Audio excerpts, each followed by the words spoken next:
Hi everyone, I'm Rob Hawkes. I'm Chris Blackburn. And as you know, we run Training Tuesdays every week, 4:30. At the moment though, with the coronavirus pandemic hitting the country and the world, we're going to be running Training Tuesdays remotely. Isn't that right, Chris? That's correct. So everybody stay safe. We will still be ensuring that the training happens on a weekly basis, but we will be working remotely through that process too. Excellent. Thank you.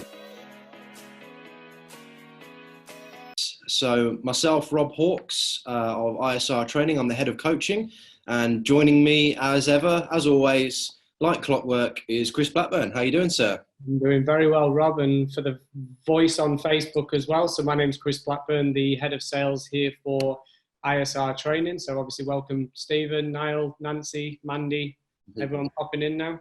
Some good people. Good to see you all there. Hello, putting a face to. I've got multiple angles here, so if I don't look at you directly, it's nothing rude. Chris, hey, you feel famous today? I feel very famous. Always, in the what did I say? Z-list celebrity status in sales, not even in general. How are you doing, Chris? How are you finding the working from home? We're 3 weeks in now, so how are you dealing with it? Yeah, I still wish I was in the office like yourself. You're the lucky one out of all the team, but productivity is still there. The ocean's still staring at me here on the Gold Coast, and I'm still itching to do that. But now making sure that we're productive and as clockwork, and making sure that we're still, offering value where possible. So working from home is still productive and still seeking opportunities. How about yourself, mate? How's the office life on your own? Office life on my own is well, it's interesting. The morning meetings are a bit quiet. No, obviously, I'm in with you guys. Look, it's all right. There's pros and cons to it. I feel very fortunate that I get the opportunity to still be here because I've got a couple of kids at home, and I think it'd be really difficult.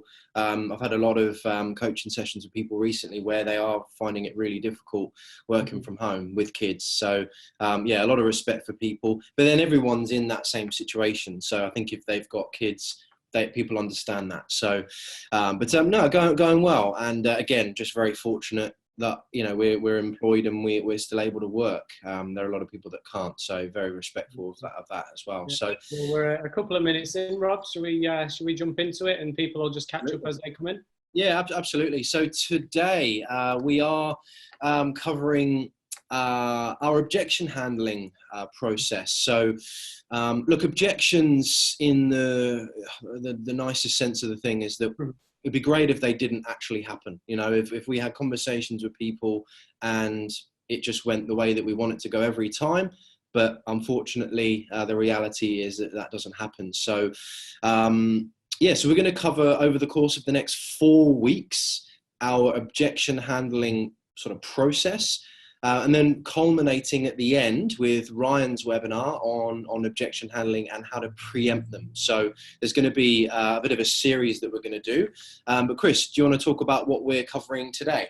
Yeah, perfect. So if everybody wants to, as normal, grab pen and paper. If you're on Facebook, like, comment, share, do whatever we can to help more people through this today. But today what we're going to cover is what objections are, the different types and examples, when to use them, not obviously just transactional. And today, like Rob said, we're going to cover our first of the 4-step process we call a RIO, of overcoming objections diplomatically. And what we're going to cover today is really the importance of the first part of the process and actually appreciation. So for us, with our Swish methodology, if you don't get this bit right, in the nicest way, the rest is kind of pointless. So I guess, Rob, it's now more than ever, right, to make sure that we appreciate people's common objections. Yeah, I think the biggest thing to understand with people is that our whole program is designed to sell with integrity and sell honestly.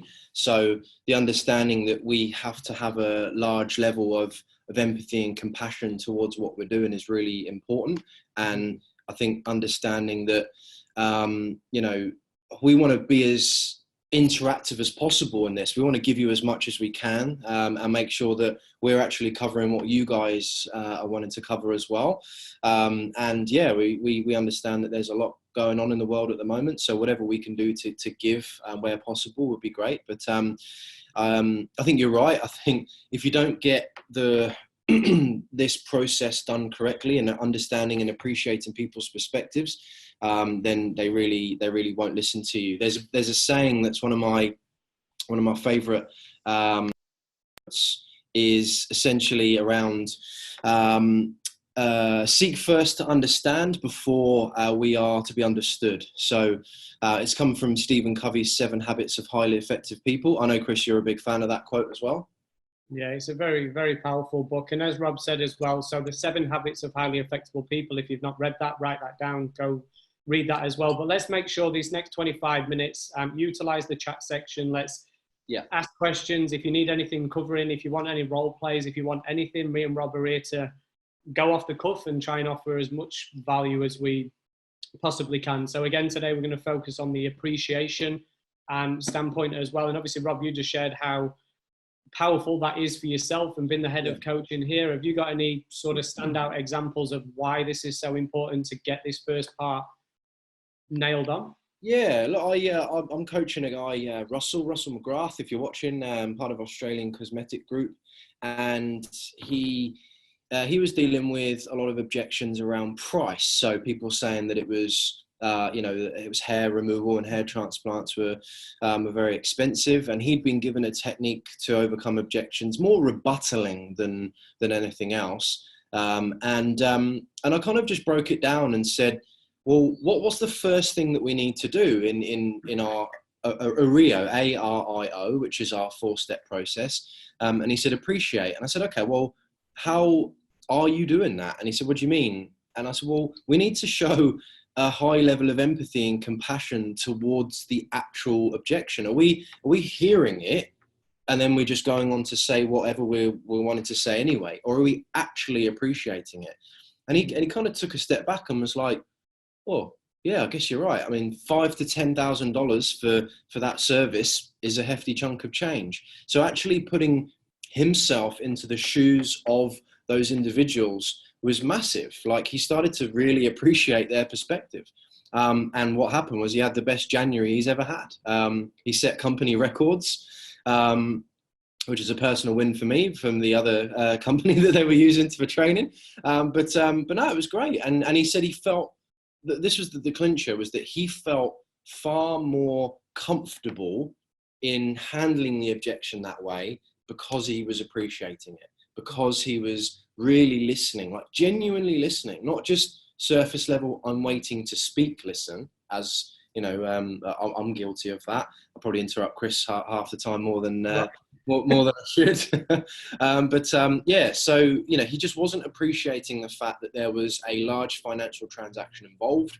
He kind of disconnected himself from it, and that was a really effective way to be able to to be able to handle that. So I think the power of that as well, Rob, is that if we're appreciating and we're listening, we know whether we're overcoming the real objection. We know in sales, and I don't know how many times we've obviously covered it, 95% of the reason is the reason that sounds good, not the real reason. But if you're effectively listening, and again, we'll cover it, but not agreeing, but actually appreciating what the customer is saying or relating to that, that will be our next one as well, is making sure that we're overcoming the right objection. And just to get a bit of an idea as well, while Rob answers Mandy's question in there, just a quick why in the chat, who in this room today has had an objection around price before? Just Mandy. No, there we go. If you're watching on Facebook, the question was, have you ever encountered a price objection? So, you know, I can't afford it, or, you know, it's too expensive. So the question came from Mandy there was, what was he saying when appreciating? Was quite simply, I get it. I understand. Like, you know, I can understand that $10,000 is an amount of money. It's for some people it's a lot, you know, and just understanding, like just agreeing. You know, I can certainly respect what you're saying there. I totally understand that. but there's a difference between understanding and agreeing that the price is too expensive in that example as well. So we've got to make sure that, you know, we've got Liam in here. I know he offers PT and does a gym service. If, for example, he said to me, the sessions, and I don't know Liam's prices, but the session's $95, and I say, I think that's a little bit too much. Am I saying that the product's wrong? Or am I saying what the offer is at the moment is incorrect? Because Liam could have a service that's $300 an hour and that's what I need. But with him appreciating what I'm saying and saying, I get it that $95 is, you know, still an investment, but for me to really get an understanding, now I know I'm relating and we'll cover that next week, but if that kind of makes sense, making sure that we're actually overcoming the real objection, you know, price is, again, value versus investment. We've just got to make sure that we're really honing in on exactly what it is. And I believe that the appreciation part will make sure that you overcome the right objection. So hopefully that helped for you, Mandy, there as well. Good. Something for you guys to write down, and just for those on Facebook as well, can you just let me know whether you can hear Chris? Just making sure. I think from next week it'll all be through the one screen, make it a little bit easier. But just say yes, I can, or a smiley face so you can hear Chris's perspective on it. But we want to break down essentially today. You know, obviously, like Chris said, we're covering about what objections are. So I think it's important to understand that there are actually three kinds of objection. I'm just letting in Rateep coming into the session. So there are actually three kinds. So objections come in three formats, if you will. So the first will come as a question. So they'll come as a we'll cover examples in a second. You know what questions are. They'll come as stalls. So pretty much a time delay, which is I need to think about it. And then finally, objections and statements. So that would be like an actual roadblock in the way. So like Chris said, you know, I think it's too much for me, or whatever it is. Ryan, in about 4 weeks' time, for those in the academy, you'll be able to go watch that. For those who have not, maybe think about taking advantage of that. Ryan's actually going to go really deep into each version of those. So he's going to go through what type of questions. He's going to look at what type of stalls and the different personality types. Over the course of the next 4 weeks, what we're going to do is we're just going to break down sort of the surface level of it in that regard. But so the three different types are essentially questions, stalls, and statements. So, or for some people like to say excuses or rejections. So, Chris, do you want to? You said to me before, don't put you on the spot. That's exactly what I'm doing. Do you want to think of some questions that you receive as as an example for people to understand what type of objections they're receiving? So the questions first. Yeah, you could get questions such as, have you helped anybody else in the industry before? What's the kind of results that you've had? I'm not too sure if your business are credible at the moment. I don't know if you're the business that can help me. So they'll be asking questions that just mean that they're not 300% sold. Like, we know that that's a different area. They're not sold on either you, the company, or the products and service that you're offering. So we've got to understand, and what Rob's saying there is differentiate the difference between what we call a buying question. Like for us, if somebody said to me, I don't know if you've helped anybody in the car industry, for us, we've got examples and third-party stories that we can explain of businesses that have been through a similar position before. So that for us is not an objection, that would be a question. So looking at the difference between that, a time stall could be, in fact, I'm going to flip this. Let's open things up and let's make it interactive. Just in the chat section, just for the next 30 seconds, I want everybody, and me and Rob will just go off the cuff with it anyway, just put in the chat section any of the objections that you face in your business. And we'll start figuring out which one goes into which areas. Also questions as well. Rolling them in there. I like what you're saying, Chris. Sorry to interrupt about buying questions. What I think it's important to understand that. So what's the difference between sort of an objection-based question and a buying question? How would you tell somebody to determine the difference between a buying question and just a normal question? Yeah, that's a good question. Good question. So I think that the question can, if it's not a buying question, can fall into a time stall. Whereas a question that's a buying question is more leading forward. So if somebody said, I'm really not too sure whether this is going to be the right service for me, but if it was, how soon would you be able to deliver on your expectations? Mm. If you say that you've got an average increased revenue of 41% in the first 90 days, let's say I did start the training, how long would it take me to get to that sort of stature? Or with my experience or my business, how long do you think it'd actually make, or how long do you think it'd actually take for me to start getting more conversions, more higher price, whatever it is? So people start asking what I call leading questions, if that kind of makes sense, where I think if they're asking a question as a stall, that could be very much around the time that they're looking to engage your services. Yeah, okay. And you mentioned to me earlier, we've got a few here, obviously need to check with my partner, reluctant to commit to buying at this time. So these are the statements. Mm-hmm. What about, what questions as well? Like, what questions are you guys getting? You know, like, are you getting questions? You know, because I would be worried if all that we're receiving are statements of of these kinds. Because if you're not getting questions, then I would start to think about how can we induce that. You know, I like it when people ask me questions, like Chris has said. If someone says, like if someone said to Ashay, so Ashay's put, I'd rather spend the money on Google, which has proven results. Mm-hmm. Is that coming as a statement, or perhaps are people asking, saying, are you as good as Google? You know, do you know what I mean? So it would be important to understand that. What is it coming as a statement, or is it a question, if that makes sense? Mm-hmm. And it'd be just as important to listen to, as Ryan will go through, but the tone in the way that the question or answer or stall's been delivered to. Would you agree? Yeah.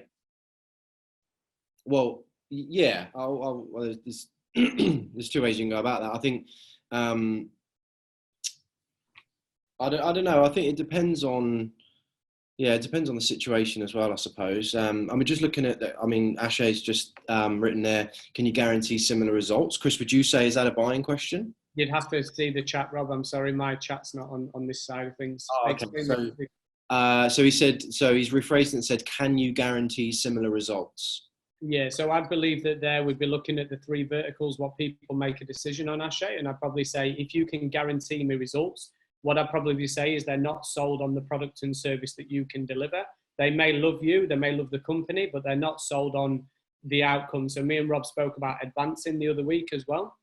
So how to actually paint the picture for the client. So again, that's a really good point, Ashay. And that's where I'd, on your bits of paper, when Rob said, you know, sort of draw 2 lines down the middle of the page and put questions, time stalls, objection and statements. I'd probably classify that as an objection, because they're not completely sold that your product is going to deliver the outcomes that you're explaining, if that makes sense. It's obviously, again, relative. We'd have to understand the conversation, but I think if anybody questions our performance as trainers, Rob, as an example, and you'll testify to this, they'll probably believe that our program and our product isn't going to serve them for the needs that they're looking for. They may have followed us for years, they may love our conversation, but they're not fully sold on the product being utilized in its best of ability to get the end results.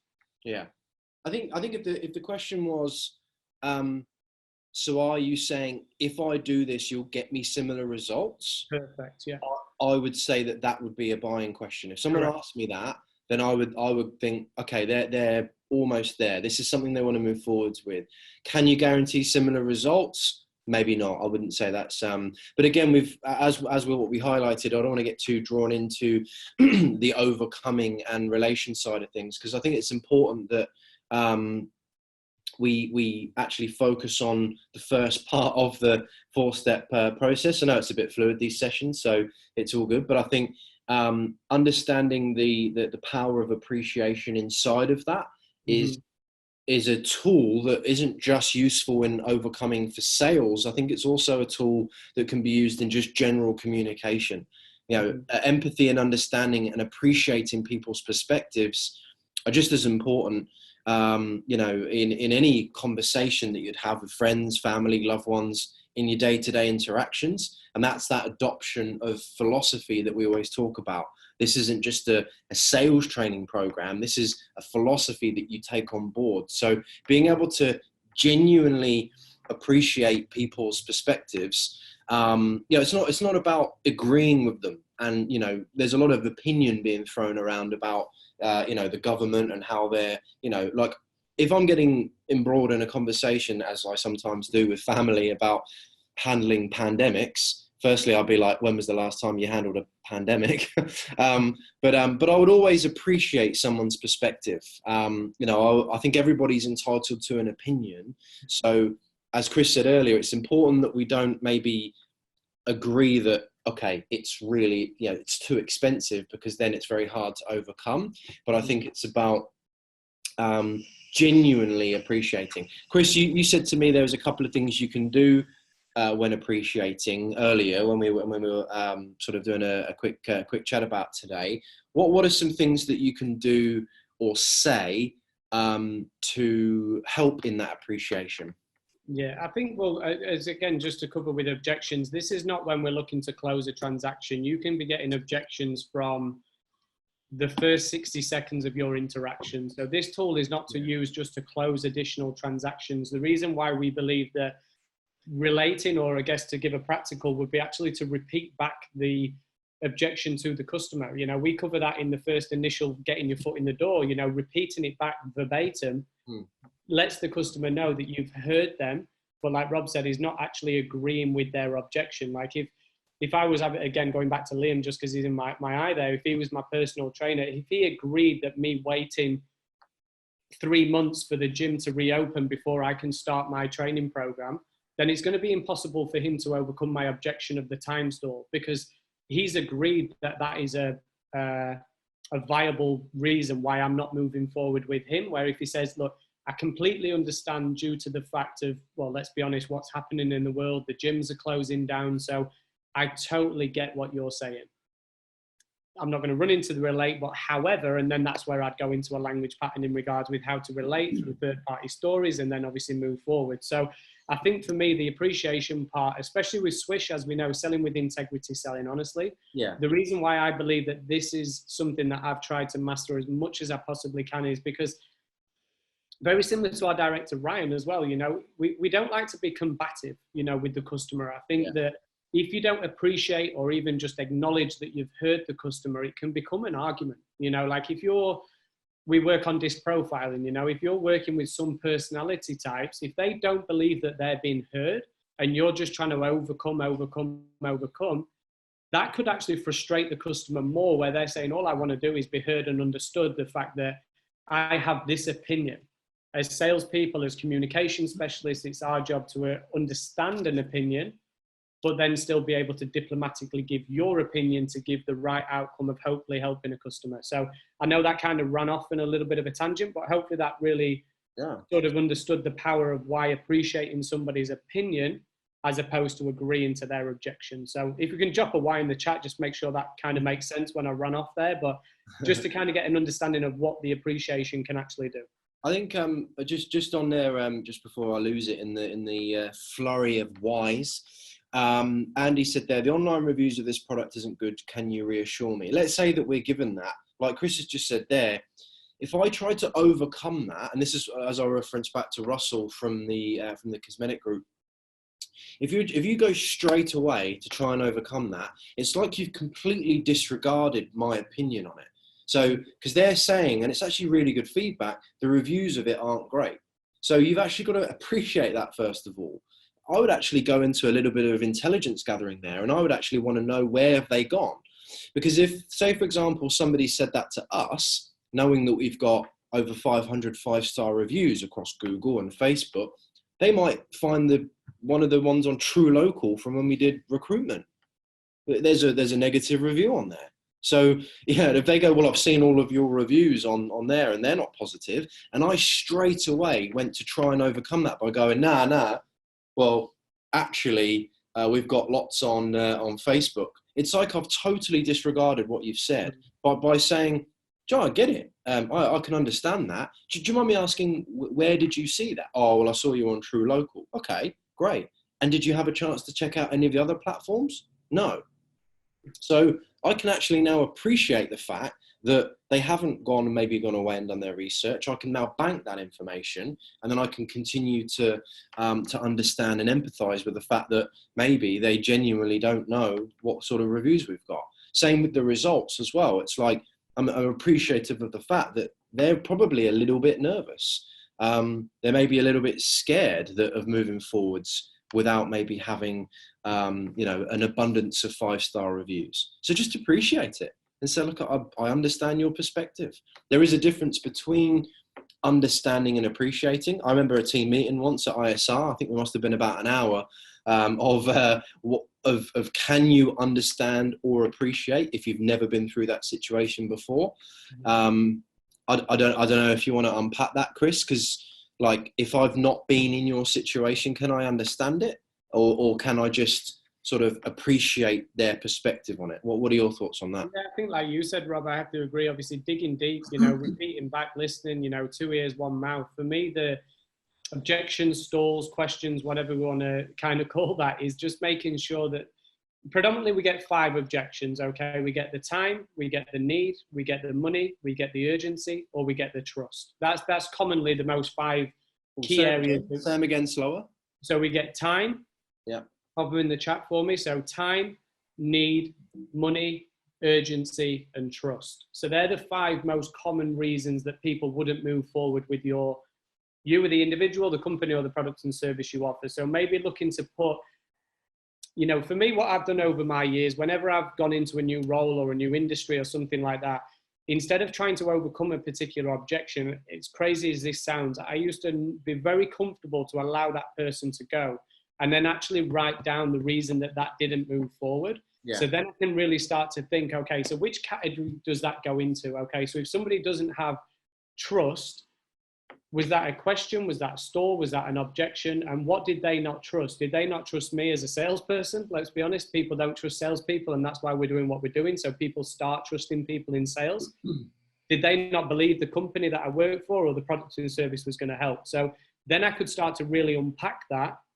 And the next time that came up, I was like, oh, there you go. I've had this before. So what the customer is actually saying is, they've jumped online, they found a bad review. I'm not going to try and overcome that because I'm going to find out who the review was, when the review was posted, our response as a business on how we tried to actually respond to that negative review, and what we've tried to do to be proactive moving forward. So once I can cover all 4 areas of that, it then builds more credible value in me as the individual. So hopefully that answers your question, Rob. But I always find that finding the 5 areas of the most common reasons that people do not move forward with a particular reason, then you can start to really understand different ways of what we've covered, obviously relating, isolating, and overcoming. But I think the power of appreciation just lets somebody know that they've been heard and they are speaking with a genuine human that is there to make sure that they're going to help if possible. It's great. Yeah, good. I think for those on Facebook who don't have the privy to the chat, so just a northern voice in the background. It's where's he coming from? So time, need, money, urgency, and trust were Chris's 5 pillars. I mean, don't forget that ultimately objections are just smoke screens. We do have a belief that you should never accept a stall. Not a real reason. If there are genuine reasons, then obviously we've got to understand and empathize with that. And we have genuine reasons at the moment, right? Let's be honest, even as sales communication trainers, we have people in situations, let's be honest, there is sometimes a genuine objection. They're never going to close 100% of the time. Let's just be quite clear with that as well. There's going to be some genuine objections, unfortunately, what's happening in the world, but let's make sure, I know for myself that I've this week been able to overcome COVID. Let's be putting the white elephant in the room. I've been able to overcome objections like that just because I've heard and I've listened to the customer on what they're actually saying and making sure that we can help them through their journey. So I just wanted to say that some objections are very real, but we've just got to make sure we're following the tools and everything in our power to make sure it is the real reason that somebody may not be using your service or product. And also thinking around the fact, like I said earlier, about it not just being transactional, that it might be that you've got staff, maybe it could be complaints, like Chris said about not being combative. If somebody's saying something like I got told by this person X, Y, and Z, when categorically that they didn't, we still need to appreciate that that's their perspective at that time.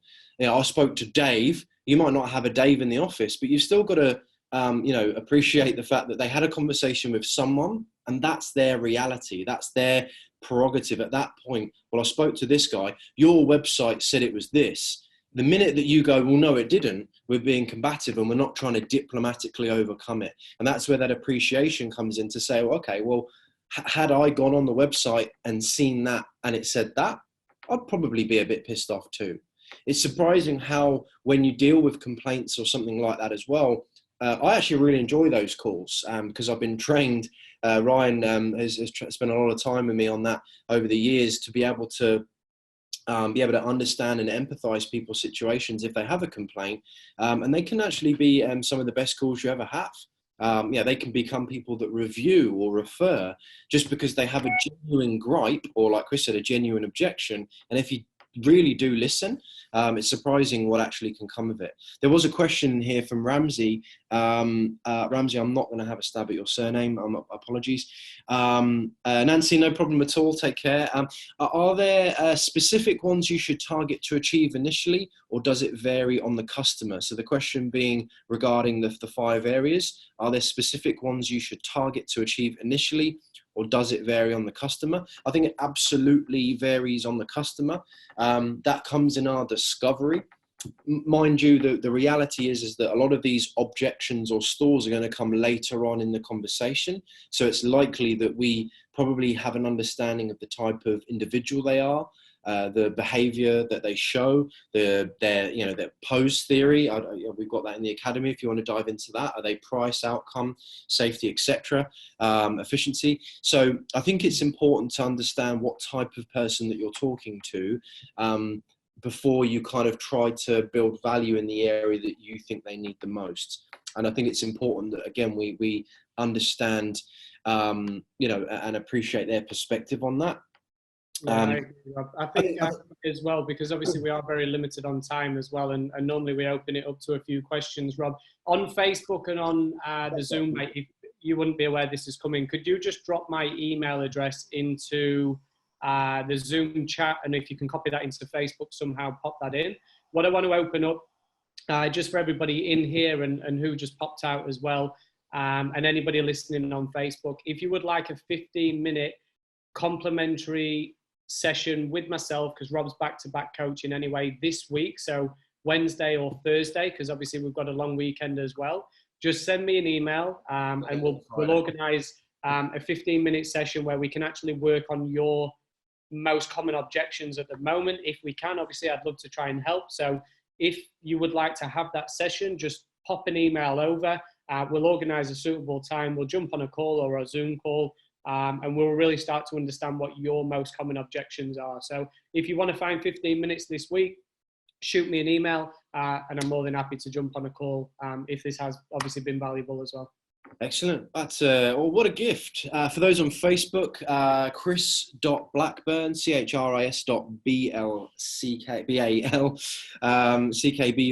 at isrtraining.com.au. You can find that on the website if you want to have a 15-minute quick session with Chris in regards to overcoming objections. But that's kind of the end of our first part. So we've covered appreciation, understanding and empathizing with people's situations. I think the biggest thing that we have to realize when we're talking about overcoming objections is that there must have been, this is just an internal question, ask yourself, there must have been times in your life where you were initially unsure about doing something, you decided to do it, and you were very thankful that you had the opportunity to do it. I remember my first bungee jump was the first time that I ever thought, I was petrified, I didn't want to do it, but I was so glad that I did.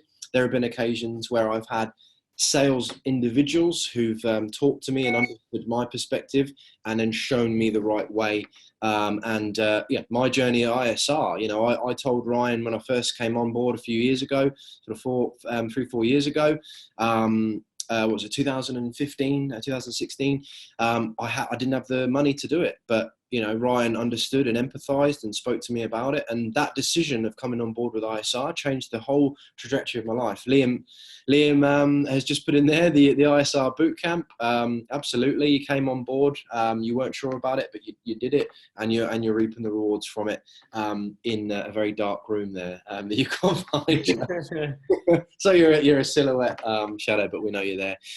So I really want to thank you, Chris, obviously for for sharing this time with us. And thank you for everybody that's attended this afternoon's Training Tuesdays. As always, if you are in the academy, you can watch this on repeat, or as we're starting to do now, you can download the audio and listen to it on your 2-minute commute from the bedroom to your office, because we don't get in the car and drive anywhere. Chris, I don't know if you want to finish off with saying thank you, and then we'll wrap up.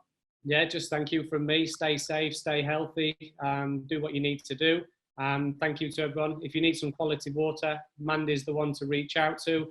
Just sort of facing there too. So thank you so much for everybody attending today. It's much appreciated. Like I said, from myself anyway. Stay safe, stay healthy, and see you next Tuesday. Yeah, we'll do. Thank you so much, guys. And yeah, as Chris said, stay safe and let's be positive. Hey, take care, everyone, and we'll see you all soon. See you guys. Thank you for everybody taking your time today to watch Training Tuesdays. Apologies that we weren't together as we normally are, but we'll be back next Tuesday at the same time, same place.